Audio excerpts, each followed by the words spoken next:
The year was 1989, and the 24-year-old Rayful Edmond was one of the hardest working men in crack. He had ascended to kingpin status shared with head honchos across America, many whose stories were retold through film or TV shows. But Rayful's might be one of the least documented. Over a 7-year span, Rayful and his crew 150 deep boasted up $300 million a year in profit. They grew more brazen and violent each passing year and made the capital city look like a joke. Crack and cocaine was ravaging the capital so much that the city's own mayor fell victim to addiction, and it killed the number 2 NBA draft pick in Len Bias. So by '89, Rayful, who had 6% of the market share, had the full attention of the DC cops and the FBI. But now the fun was over. Rayful was a calculated man and no dummy either. But mistakenly, he put his trust in an older woman he had met years before. After a first encounter in a jewelry store, Alta Ray Zanville became Rayful's partner in crime for years. Though she wasn't from a criminal background, he trusted her enough to move his millions for him. But in '88, Alta got busted moving Rayful's money. She folded quick and was forced to wear a wire. She recorded phone conversations with him, but the nail in the coffin was a conversation she had with Rayful's own mother. You know, like he was doing hand-to-hand coming, him and Johnny on the corner, and they was selling, so they was getting it right. And then it just got too big. He just went out on his own. She duped her into telling her and subsequently the feds Rayful's entire criminal history. With the RICO charge now in order, Rayful Edmond was arrested in April 1989. At the time, he was so dangerous that he was put in a Marine base in Quantico and airlifted to his court dates in fears of an armed escape. In court, he had an anonymous jury, zero access to public, and there was a bulletproof glass around the jurors. The court artist was even asked not to draw jury members' faces too accurately in fears of reprisal against them. After all, Rayful had ordered some 40 murders in D.C., some shockingly close to the White House itself, so their fears were valid. Unsurprisingly, Rayful was hit with life without parole. His mom got 14 years, 6 out of his 7 siblings were sentenced too. USP Lewisburg would be his new home. But USP Lewisburg also held some of the biggest names in the coke game, namely Dixon Dario and Chicky Trujillo Blanco, son of Griselda Blanco. The two would become his new connects and set him up to move more dope from the inside than he had from the outside, roughly 400 kilos a week. To run his business, Rayful would talk to as many as 50 people in 3 hours on prison phones. He even learned Pig Latin to throw off the cops. Remember, he used to live in 18th Street. Yeah. That he was going to move to downtown to 16th Street. Yeah. When he made that statement to me, he was letting me know that the price went down 3,000, went from 19th Street to 16th Street. So I automatically knew what he was talking about. Edmond used an entirely different code when he spoke to his distributors back in Washington, D.C. Believe it or not, he used Pig Latin. You want to hear a little bit? Yeah, I want to hear what you say. Attica would have said it, that you could do the Attica for the comedian. What did you say? Oh, I was just saying, I feel good today. So fast. You could do that. You got to be fast so nobody will understand what you're talking about. Yeah, and you could just do this whole interview like that? Yeah, I could do the whole interview like that. Chicky was eventually released and returned to Colombia. But despite Chicky being murdered in a Medellin nightclub, Edmond hooked up with Freddie Aguilera from the Cali cartel and got back to business. For years, the prison had little to no idea he was dealing right under their noses. He only went down in '96 after someone in the prison snitched on him. The punishment was 30 more years on his sentence. Unexpectedly, Rayful became an informant and gave info on many DC dealers and helped to solve multiple murders. Rayful's informant put 11 other dealers in jail. For cooperating, his own sentence wasn't reduced, but allegedly he did this to free his mother and siblings. To prevent retaliation, Rayful went into witness protection inside the prison. Today, aside from his exploits in the coke gang, Rayful was equally remembered for his encounter with another DC area legend. Coach Thompson,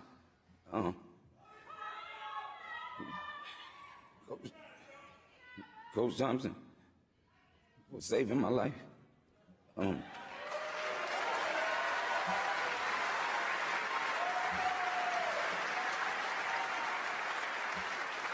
For giving me the opportunity. I was recruited by every school in the country for football and basketball. And An incident happened in high school, and all that was taken away. No other teams, no other schools would recruit me anymore. My mom went to Georgetown and begged him to give me a chance, and he did.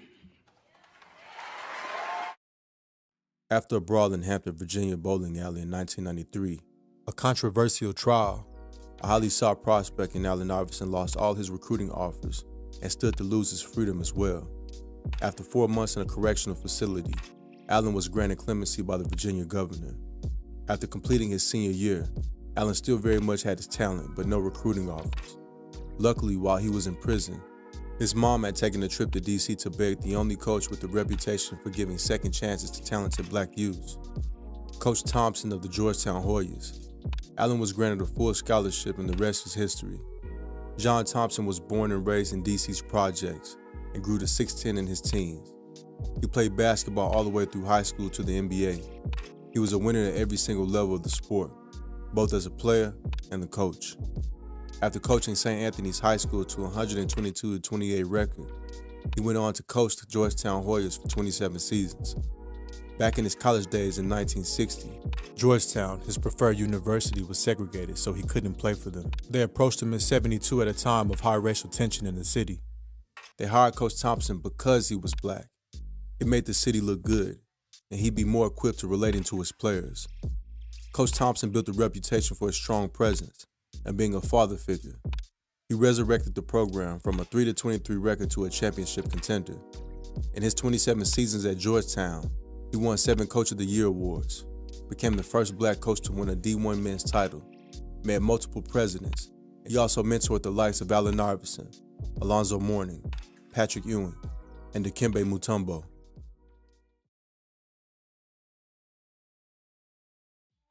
As for arguably DC's most prolific criminal ever, before he had a monopoly on coke in DC, Rayful grew up in a household where both his parents sold drugs.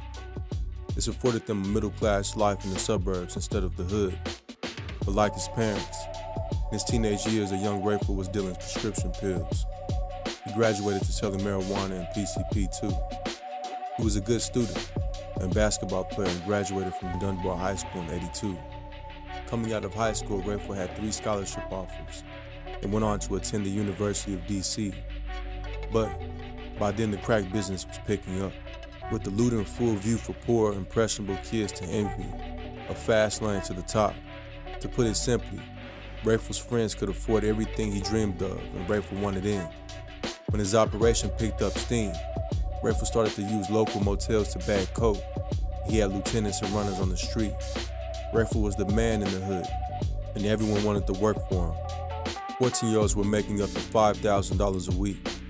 In April 1987, Rayful and company sat front row at the Sugar Ray Leonard versus Marvin Hagler fight. After, he returned to the Hilton Hotel to watch the Whispers perform.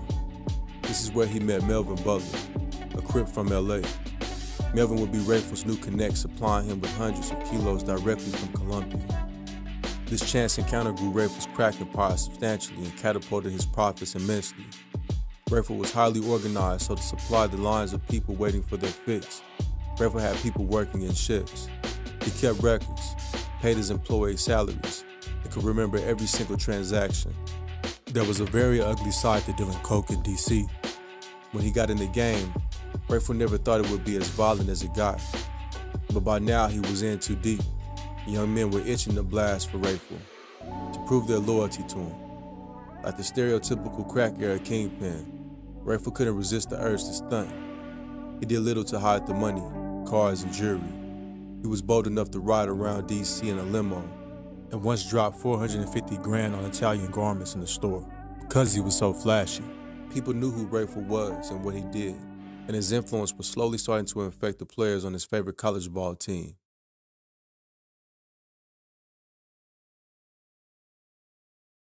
Rayful himself was a good basketball player in high school, but after his hoop dreams didn't work out, he seemingly lived vicariously through the Georgetown Hoyas. Rayful was a fanatic, and he and his entourage were regulars at the Georgetown games. He'd even go as far as hanging out in the dorms and buy the players pizza. As the story goes, Rayful had his own summer league team. he and the other drug lords would place big money bets on these games. He allegedly offered up to $50K to Georgetown players to play for him, a lot of money to unpaid and often broke NCAA players, even more alluring to the ones less likely to make the league. He posed a huge threat to the whole program, and one of their best rosters in history at that, multiple future NBA players and two legends. In 1988, Coach Thompson had just returned from coaching the Olympic team to a bronze medal when he got word that some of his players had been playing for Rayful's team, Alonzo Mourning and John Turner in particular. John Turner and Rayful were childhood friends, and John was drawn to the gangster life that Rayful and his crew lived. And Mourning, the #1 freshman recruit in the country, had grown close to John while Coach was away at the Olympics. Coach was from the projects himself and knew full well what came with hanging with Rayful's kind. An immediate reaction was necessary. He scolded Mourning and Turner, calling the two embarrassments to the school and the program, that they were hurting every player who built the program with their blood, sweat, and tears. Coach Thompson repeated the message to the entire team. Clarence Bootney Green was Division II Player of the Year at Shadenay State and the mutual friend of Rayful and Coach Thompson. Coach used him to set up the meeting between the two. The next day, Rayful, then neatly dressed with no jewelry on, walked into the McDonough Gymnasium at Georgetown University with Bootney and two other men. Coach Thompson made a note to have him walk in during practice in full view of the whole team. Coach Thompson then walked him to the office and let him in and shut the door behind them. According to a long-standing urban legend, a 6'10" Coach Thompson, who was perceived as temperamental and intimidating, stuck his finger in Rayful's face and demanded he stop interacting with his players, cussing him out all the while. He allegedly claimed he wasn't afraid of Rayful, his crew, or their violent reputation. The act was incredibly bold, considering Rayful was the last person on the East Coast you wanted to upset at the time. Rayful immediately ceased contact with the Georgetown Hoyas. Word of the meeting quickly spread through the campus and the city. There was never any reprisal against Coach Thompson. Rayful was feared citywide, so people that didn't know him had a skewed perception of him. It was expected that he'd handle any conflict with violence. The legend held for years and boasted Coach Thompson's reputation as a no-nonsense patriarch. Some 30 years later in his autobiography, Thompson himself described the interaction as respectful, that there was a mutual understanding between the two, insinuating that trying to intimidate Rayful would have been plain stupid. Coach Thompson had experience dealing with Rayful's type, so he navigated the meeting tactfully. It was a stressful situation considering he had almost no leverage and had to tread the line between accusing Rayful of anything, making it look like a setup, and establishing what exactly Rayful wanted with the players. But it would turn out Rayful had genuine respect for the team and Coach Thompson, and didn't mean to cause an issue.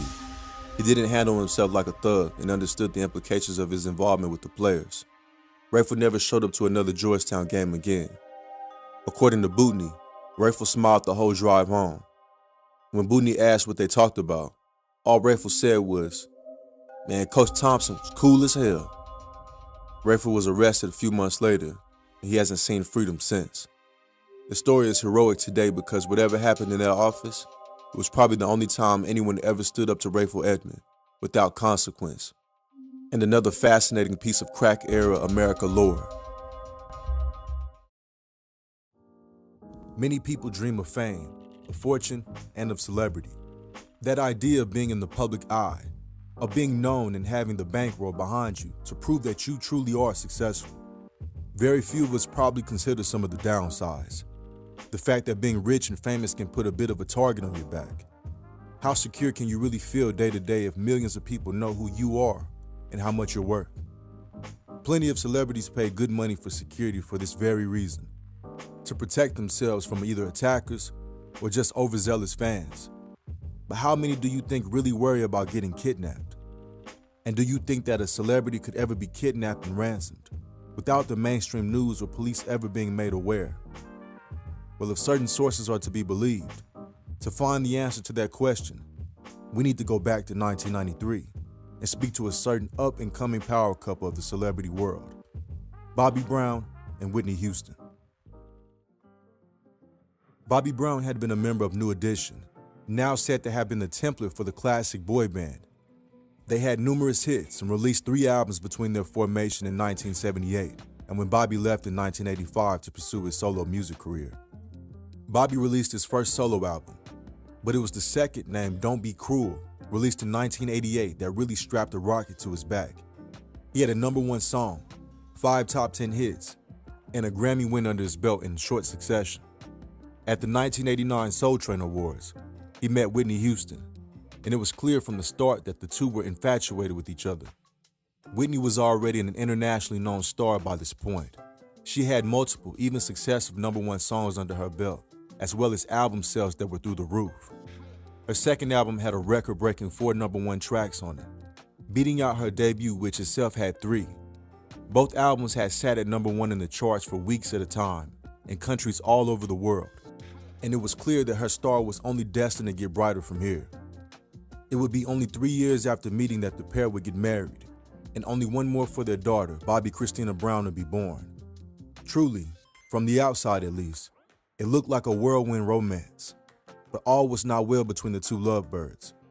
Brown had a reputation as a bit of an unstable character, already beginning to rack up a list of charges and issues due to his drug use and erratic behavior. And with him, Whitney's sparkly clean public image began to fade a little. The two had well-publicized drug and booze-fueled tiffs that were eaten up by the tabloids.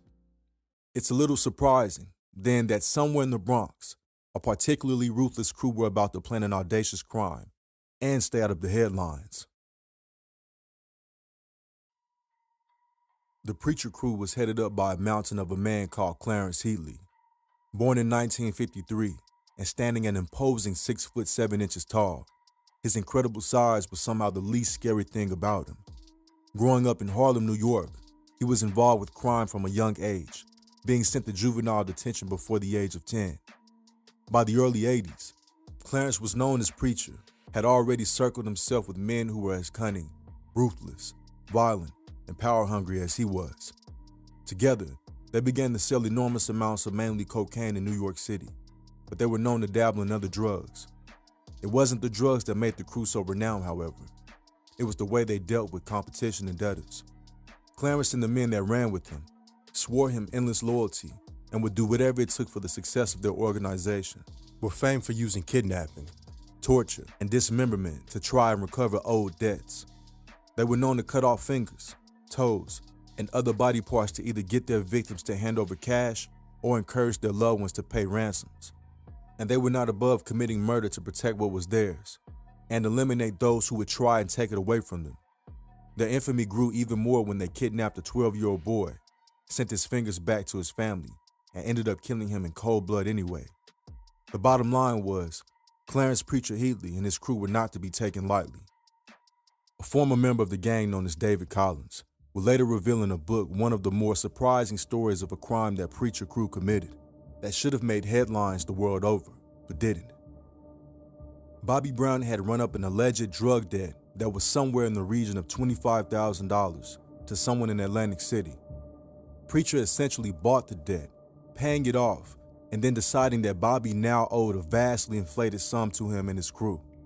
And the Preacher Crew were not a group that you wanted to owe money to, famous or not. They knew that Bobby hung out in a nightclub in Manhattan, and 3 of them went there to intercept him. Sure enough, he was there and they gave him some high-grade cocaine.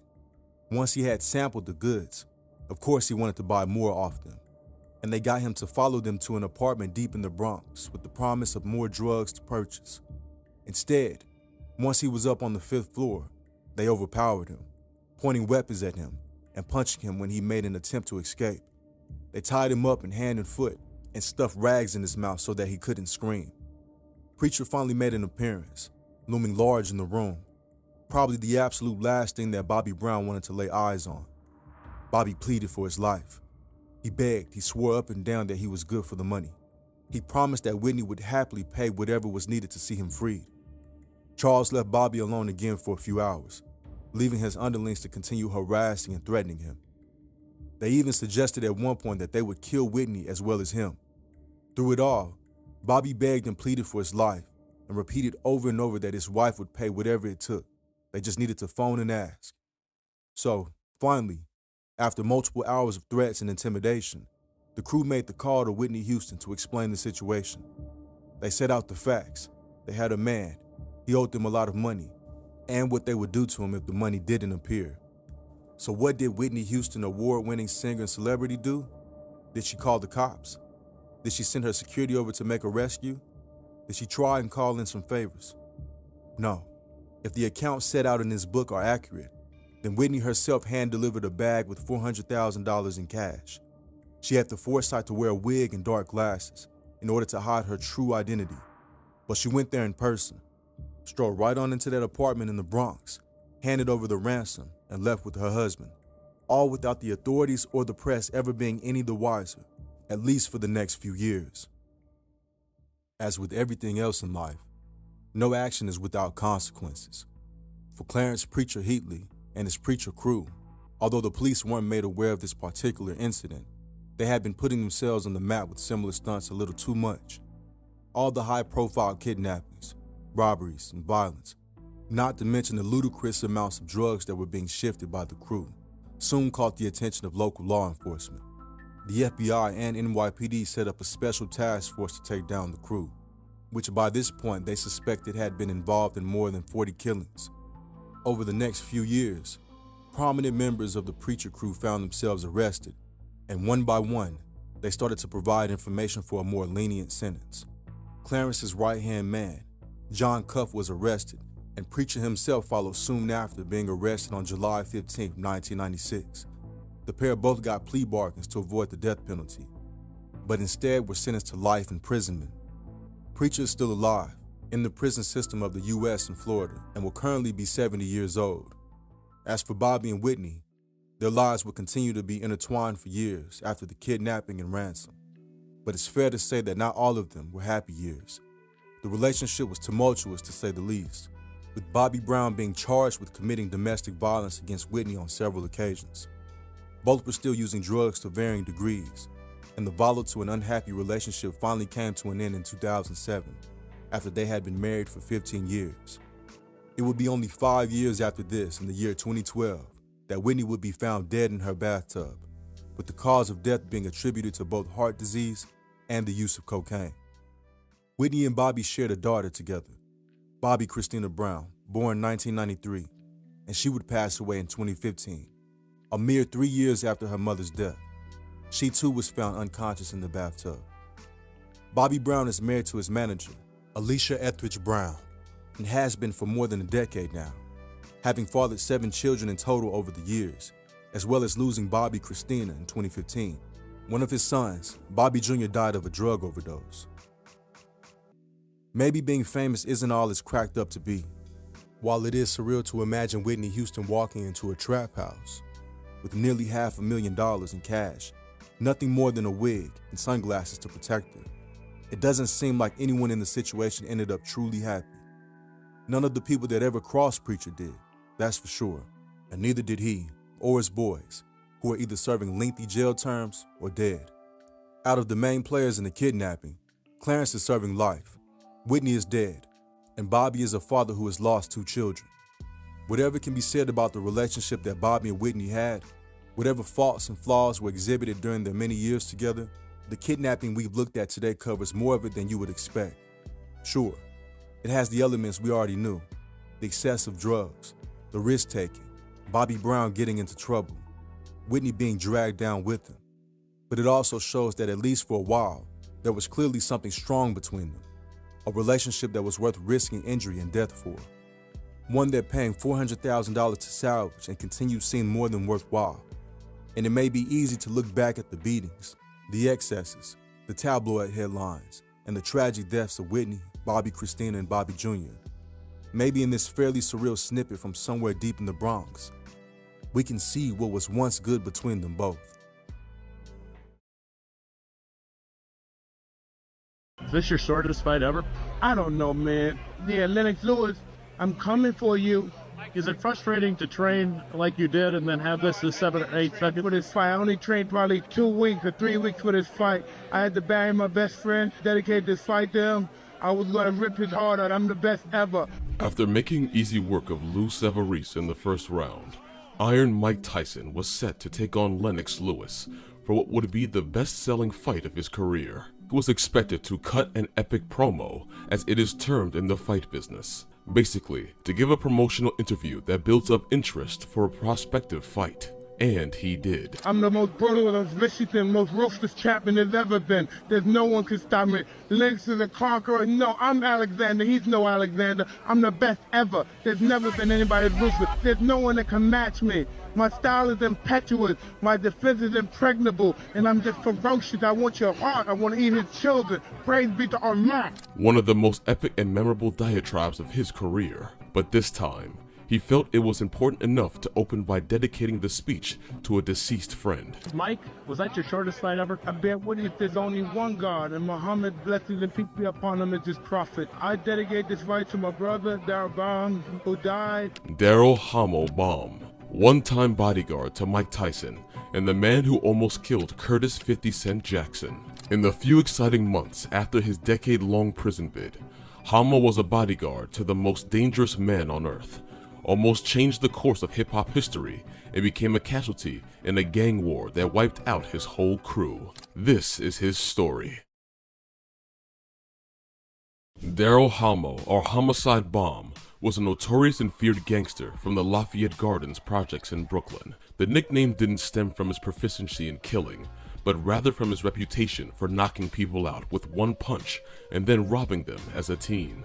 But Hamo was also about 5'7" tall and walked with a limp. So how exactly did he become bodyguard to Iron Mike? Hamo and Mike met in juvie at some point during Mike's troubled youth. They took different paths in life, with Mike rising to heavyweight boxing champ status, and Hamo spending most of the 90s in prison on a robbery conviction. Hamo got out on New Year's Eve in 1999. Tyson knew that his friend would have a hard time transitioning back to society, so, in an attempt to lure Hamo away from the streets, he reportedly gave him a car, cash, a Rolex, and a job as his bodyguard. But rumor has it that Hamo had an issue taking handouts and wanted to make his own money. Shortly after his release, Hamo teamed up with the street gang known as the Peanut Crew and got involved with Kenneth Supreme McGriff as well, a drug kingpin from South Jamaica, Queens. But now, Hamo was 34 and the streets were crawling with younger, hungrier gangsters. But despite this, Hamo immediately made his presence felt and started pressuring dealers to sell drugs for him. Hamo didn't have a place to stay, so he was also allegedly living in Mike's mansion in Connecticut at the time. The same Connecticut mansion that the man he tried to murder would later buy from Mike Tyson. Before 50 Cent became the biggest name in rap in the mid-2000s, he made his bones in the streets of South Jamaica, Queens. After a tumultuous adolescence as a drug dealer, boxer and juvenile convict 50 settled on rap as his way out of the ghetto. Before he blew up in the mainstream, 50 Cent was a hot New York rap act in direct competition with Ja Rule, another Queens native signed to Murder Inc. Records. Aside from being a record label, Murder Inc. was a money laundering operation for Supreme McGriff and was run by brothers Chris and Irv Gotti, both of whom had known McGriff since 1994. At the time, 50 Cent had an ongoing feud with Ja Rule, Murder Inc.'s cash cow artist. The feud would feature chain snatching, brawls, and 50 Cent even being stabbed on one occasion. Supreme stepped in and made multiple attempts at persuading 50 to make peace with Ja Rule, but failed. Ultimately, 50 was messing with Preem's money, and that couldn't stand. So he issued a $25,000 hit on 50's life. A common misconception is that the hit had to do with the release of the track Ghetto Quran, where 50 Cent exposed the street dealings of local crime bosses like Supreme and Gerald Prince Miller. But that can't be the case, because everything in the song was already public information. The song was a tribute rather than a diss, and Supreme even knew about the song and the lyrics before it was released. On May 24th, 2000, 50 left his grandmother's house with his son in the house and his grandmother in the front yard. 50 got in the back seat of the car when another car pulled up nearby. An assailant walked up to the window and fired 9 shots with a 9mm pistol. 50 was shot in the hand, arm, hip, both legs, chest, and left cheek. A few inches higher, and none of this would have happened. Miraculously, 50 pulled through after 3 weeks in the hospital, and his survival is one of the most revered stories in rap folklore. 3 years later, the track Many Men would reveal Hamo as the shooter, but Hamo was long dead by then, and not by 50's doing or blessing. Hama was murdered 3 weeks after 50's shooting, but despite the coincidental timing, the two incidents were unrelated. At the time of his murder, Hama was a member of the Peanuts gang, a gang being run by a man named Ivory Peanut Davis and James J.R. Hamilton. A year prior, in June of 1999, Myron Wise Hardy was killed in the Lafayette Gardens housing project. It would emerge that the murder was over a turf war between drug gangs. The deceased Myron belonged to a crew known as the Cash Money Brothers, formed in 1991. A crew that rolled about 15 deep and was headed by Myron and his incarcerated brother Damian World Hardy. CMB had a grip on the crack trade at Bed-Stuy's Lafayette Gardens projects, a community of 2,680 residents in 7 buildings at least 13 stories tall each. Damian had previously shown signs of being homicidal in the 90s. In 1998, he was thrown out of a Brooklyn roller skating rink by bouncer Michael Collin. In retaliation, he had Collin murdered by another CMB member. Damian was in prison when he got the news of his brother's murder. He was furious and swore vengeance on the entire Peanut crew. That meant Hamo too. Even though Hamo was in prison when the murder took place, it didn't help that the alleged shooter was Peanut Davis's nephew, Rumel Davis. It would be a bloody summer for the Peanut crew. Damian ordered his enforcer, Aaron E. Bay Granton, to take out Peanut and his whole crew. The killing spree started when CMB member Dwayne Thor Myers murdered Gerard Kojak Mackins at 456 Lafayette Street, in the vestibule of the same building that Myron Hardy was killed in. Mackins, a member of the Peanut crew, was suspected of having supplied Rummel Davis with the gun used to kill Hardy. Next, at around 2 a.m. on June 10, 2000, Hama was lured to the corner of Quincy Street and Marcy Avenue by a woman. As he sat in his car waiting, eBay suddenly appeared at the driver's seat window. One shot to the back of the head ended Hamo's brief return to Brooklyn streets. Mike Tyson would later pay for all of his funeral expenses. On August 1st, Junior Hamilton was shot inside Filet of Soul, a seafood restaurant he owned. At about 4 a.m. on August 10th, eBay caught up to Peanut Davis at Club NV in New York's Soho district. eBay would shoot him twice in the back as he sat in his Range Rover.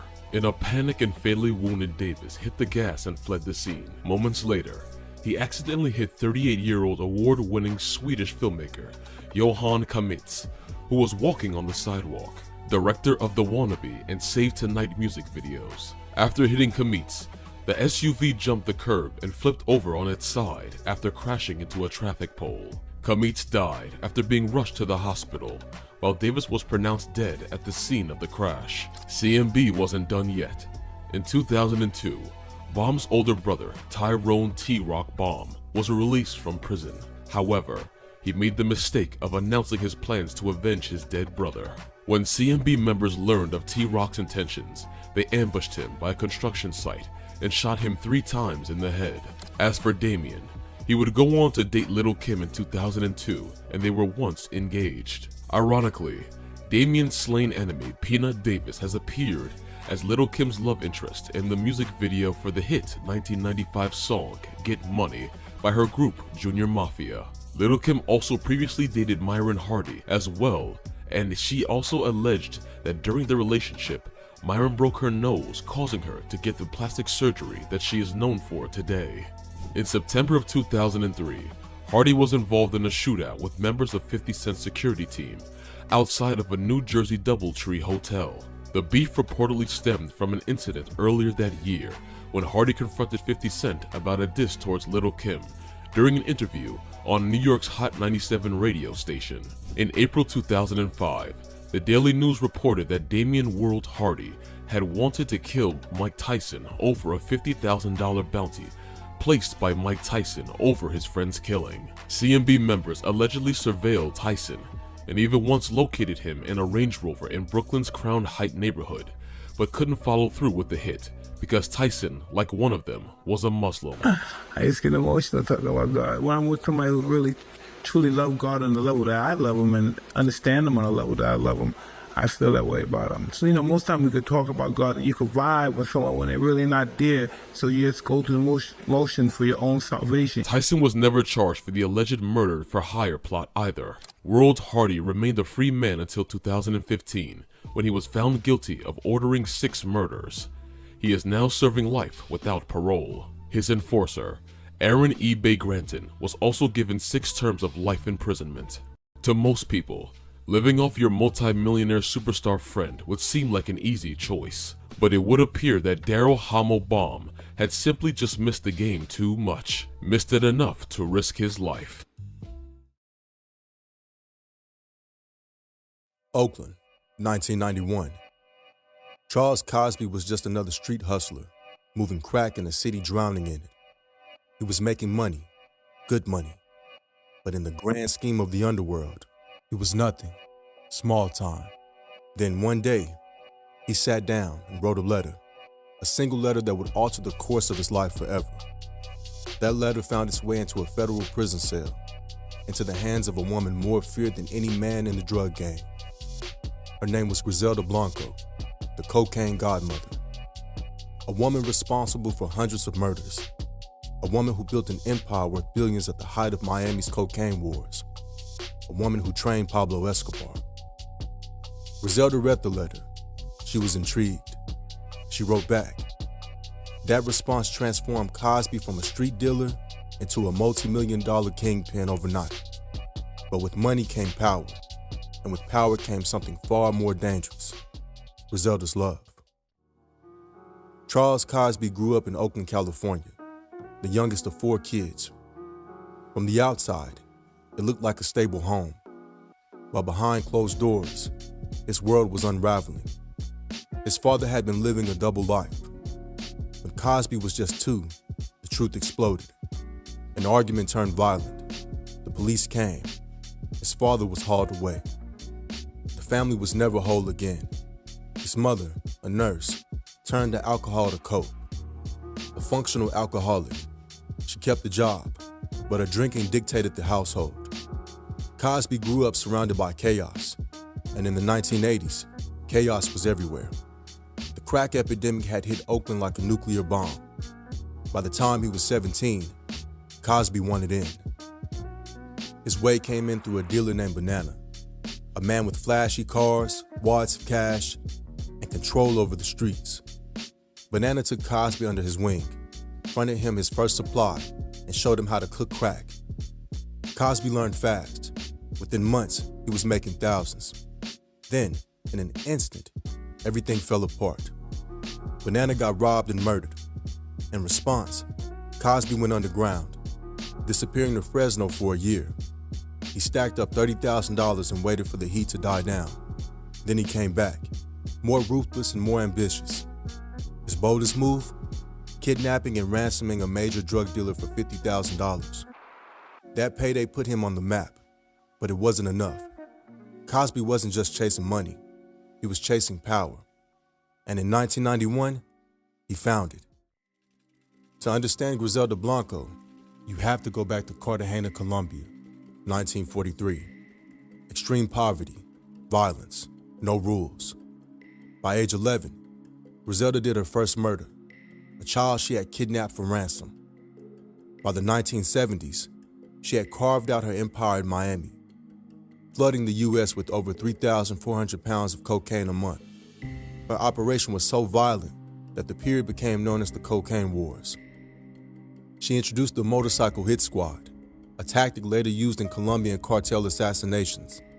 She even ordered the deaths of her own husbands, earning the nickname the Black Widow. To her, business and murder went hand in hand. In 1985, the DEA finally took her down, and she was sentenced to 35 years in prison. And that's where Charles Cosby found her. When Cosby wrote to Griselda, she was intrigued. She saw something in him. They began talking. First letters, then 5 to 6 calls a day. Then, she invited him to visit her in prison. By the time they met face to face, they were already lovers. She was twice his age, overweight, and locked up, but none of that mattered. She had something far more powerful: money and connections.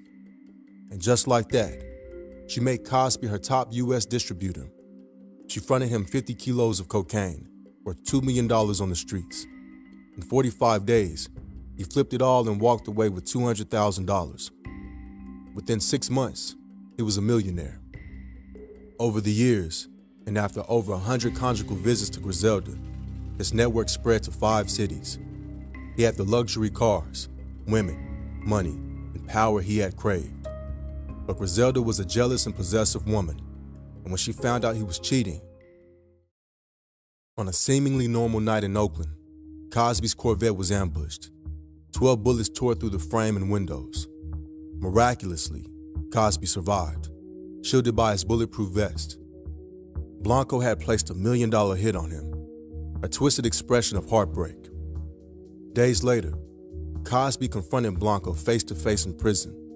She allegedly grabbed him by his throat, and he pleaded for mercy, promising his undying loyalty. She forgave him, but he knew his days were numbered. Soon after, Blanco's empire crumbled. Her most trusted assassin, Jorge Rivi Ayala, flipped, implicating her in 3 murders.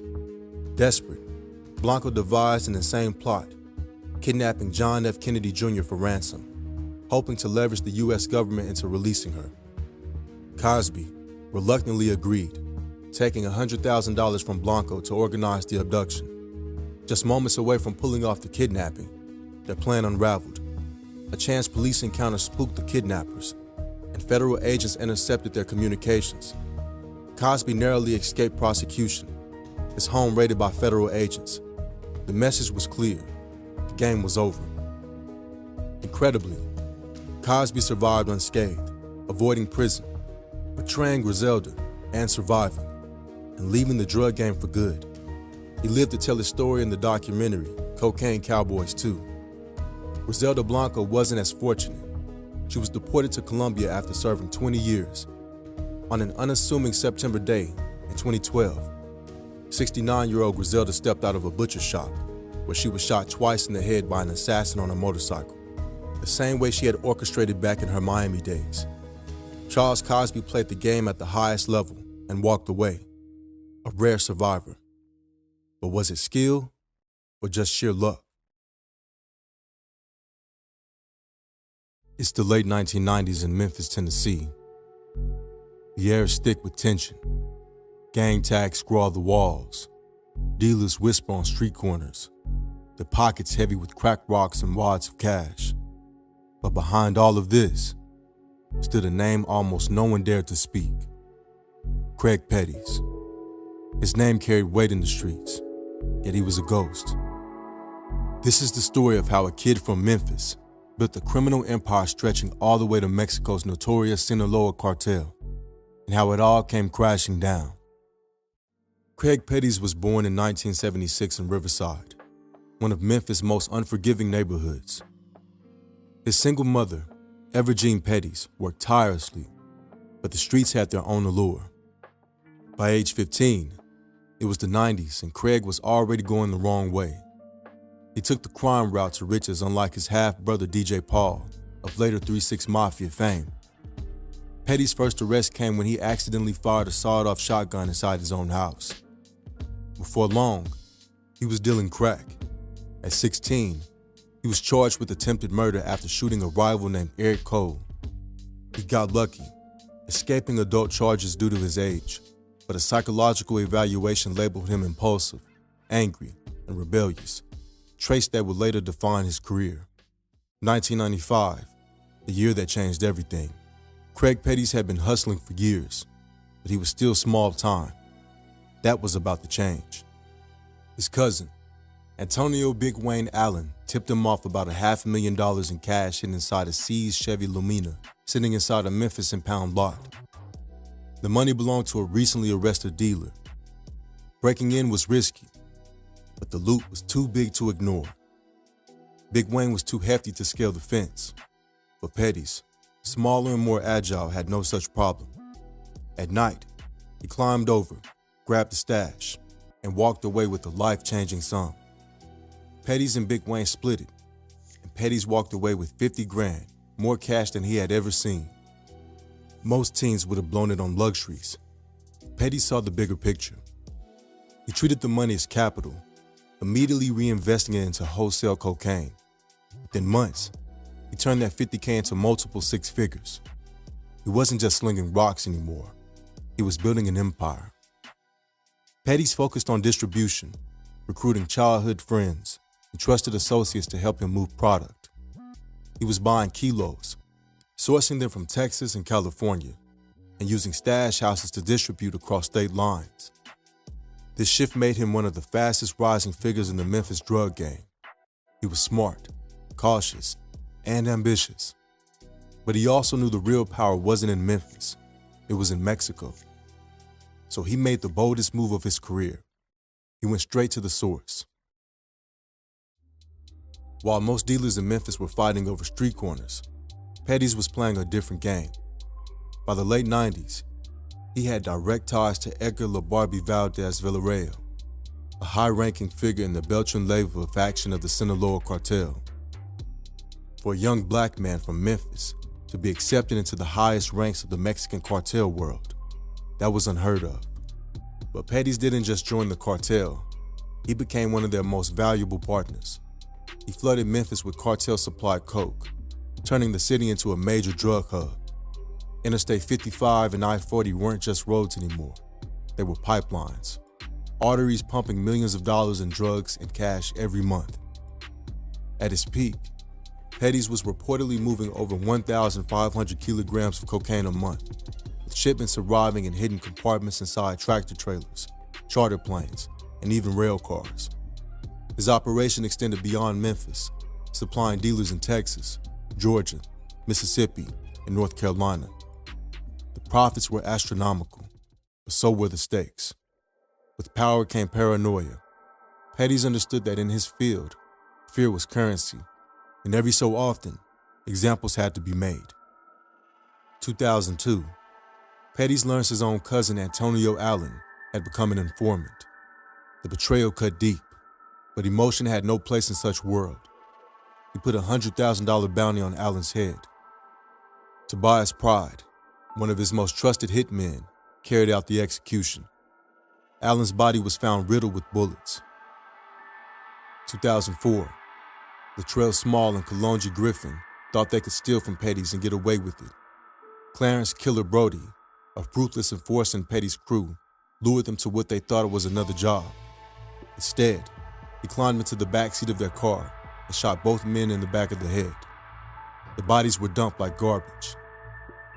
2005, Mario Stewart. Petty's discovered he had been feeding into law enforcement. Stewart was killed inside his own home, mere feet away from his children. It wasn't just a message to informants, it was a psychological war tactic. 2006, Marcus Turner's death was particularly brutal. Petty's organization believed Turner knew the whereabouts of a missing associate who had stolen millions of dollars worth of coke. They kidnapped him, held him captive for 3 days, and tortured him in multiple locations across Memphis. Turner didn't have the answers they wanted, but it didn't matter. His captors executed him anyway, leaving his battered body in a ditch across the Mississippi state line. 2007, when Mario McNeil made the mistake of threatening Petty's mother, the retaliation was swift and public. Petty's enforcer, Martin Lewis, gunned McNeil down in broad daylight at a busy Memphis restaurant. By now, Petty's wasn't just a drug dealer. He was a warlord, running his empire like a military operation. His enforcers acted like death squads, carrying out assassinations with the efficiency of professional hitmen. The city bled. But all the while, Petty's had been orchestrating it all from a distance, nowhere near Memphis, in fact. Since 2002, Petty's had been a resident of Querétaro. In 2002, after a massive cocaine bust, Petty's was indicted, but he didn't wait around for handcuffs. He fled to Mexico. But Petty's didn't just disappear, he thrived. With his direct ties to the Sinaloa cartel, Petty's found refuge in Querétaro, a wealthy and relatively quiet region north of Mexico City. He lived in a sprawling estate with high walls, security cameras, and armed guards. He enjoyed all the luxuries of a cartel kingpin: private chefs, expensive cars, and an elite security detail including corrupt local cops. Petty's also kept a low profile, avoiding the excess flamboyance that had brought down the other honchos before him. Instead of partying in nightclubs and drawing attention, he moved in exclusive circles, socializing only with trusted cartel associates and Mexican officials who were on the cartel's payroll. Mexican authorities were either too afraid or too well paid to interfere with his operations. Even in exile, Pettis continued to oversee his Memphis operation. Using burner phones and coded messages, he remained in control of shipments moving from Mexico into the U.S. His network was so efficient that at one point, Memphis was receiving direct shipments of coke hidden inside tractor trailers packed with produce. But life in Mexico wasn't entirely secure. His presence attracted the attention of rivals, and even within the Sinaloa cartel, there were those who resented his success. As an outsider running a major drug operation within a Mexican cartel, he was always at risk. Over time, whispers began to circulate that Pettis was drawing too much attention and that his days were numbered. On January 10, 2008, Mexican military forces launched a massive raid on his estate in Querétaro. Helicopters hovered overhead as snipers took position. Federal agents stormed the mansion, overwhelming his guards and dragging Pettis out in handcuffs. Within hours, Pettis was extradited to the United States. It was the end of his 6 years as a fugitive. 2012, the trial was a spectacle. Craig Petty's trial wasn't just another drug case.